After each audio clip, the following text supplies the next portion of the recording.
Hey, it's Pastor Steve on the Inner Circle on Tuesday. I'm enjoying the crisp fall air this morning.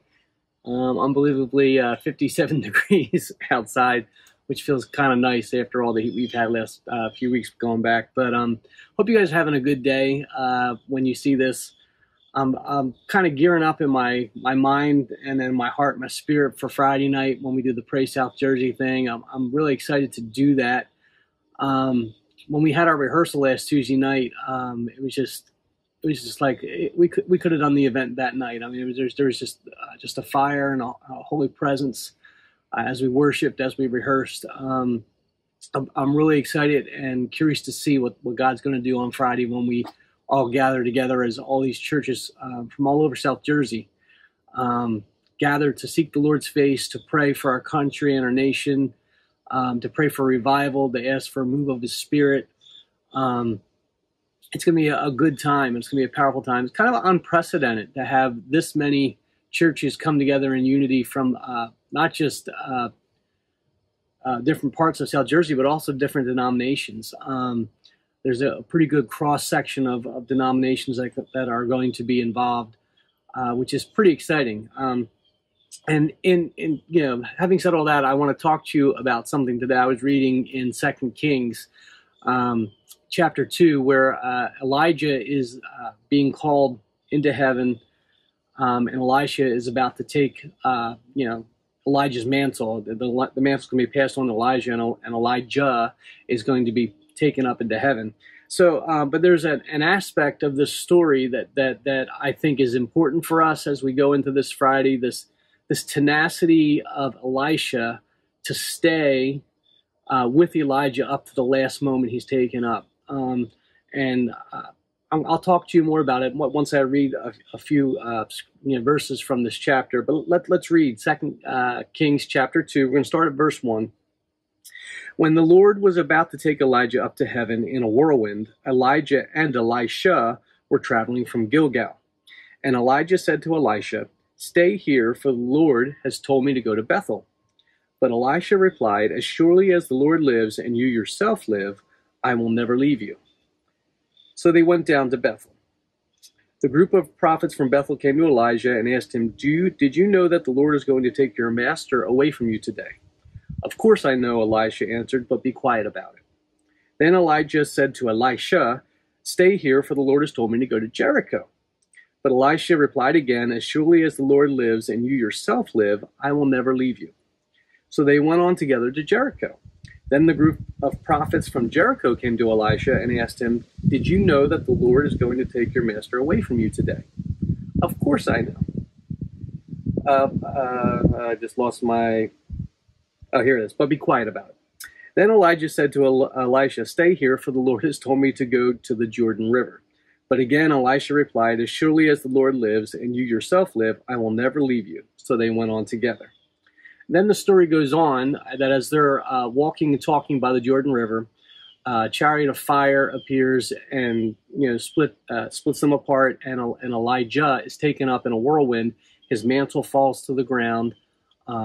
Elisha gets his request that Elijah asked when they were talking and walking, to have a double portion of his spirit and his ministry. And Elijah says, "If you see me when I'm taken, your request will be given to you." And he ends up seeing him. The mantle falls, it's passed on to Elijah, and immediately the prophets from the area recognize that the spirit of Elijah is now resting on Elisha.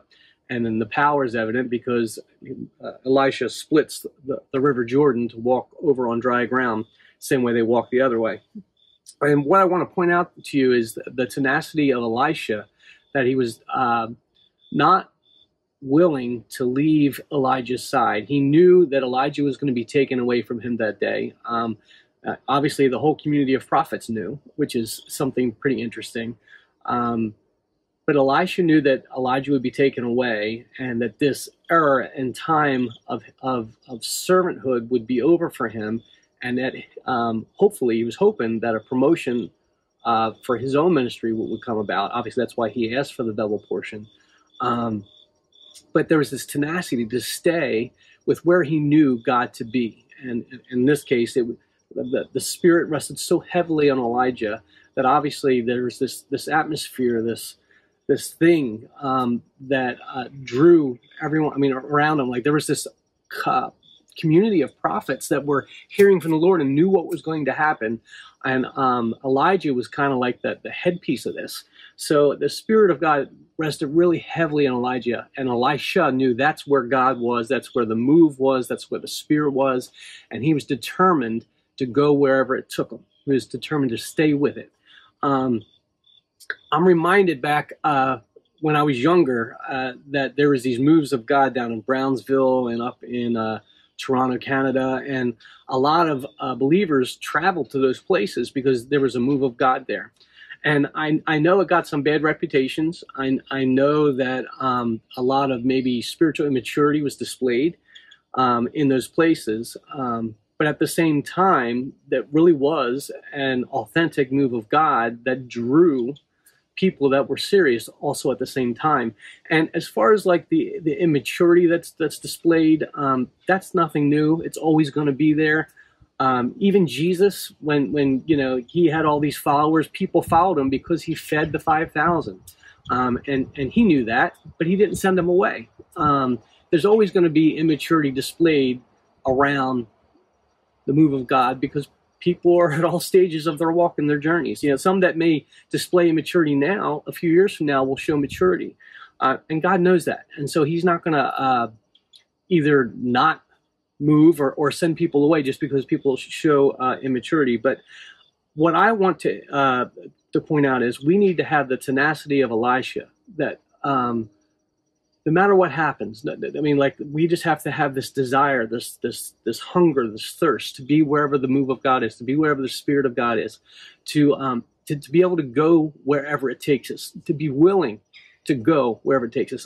I find it interesting that Elijah just moved from place to place to place, and it doesn't say why God sent him to Bethel. It doesn't say why God sent him to Jericho and then down to the river. But the point was that Elijah wasn't questioning why.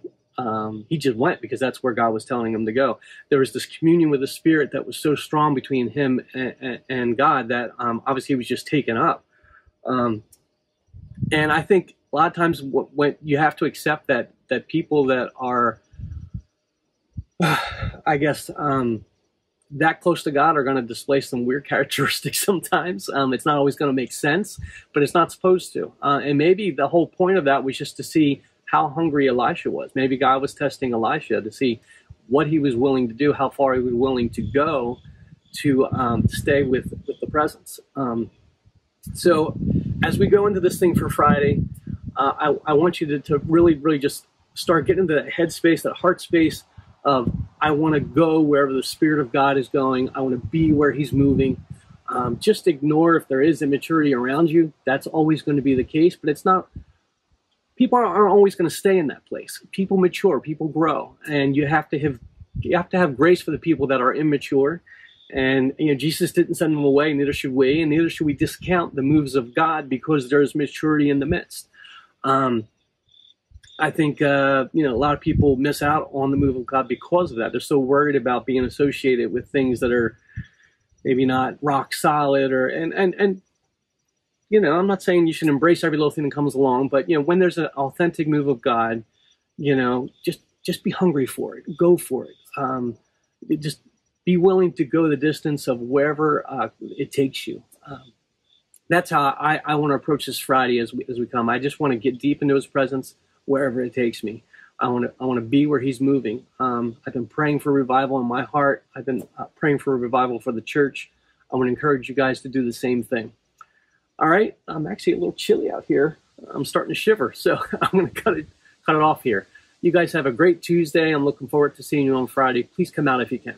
Love you guys. Bye.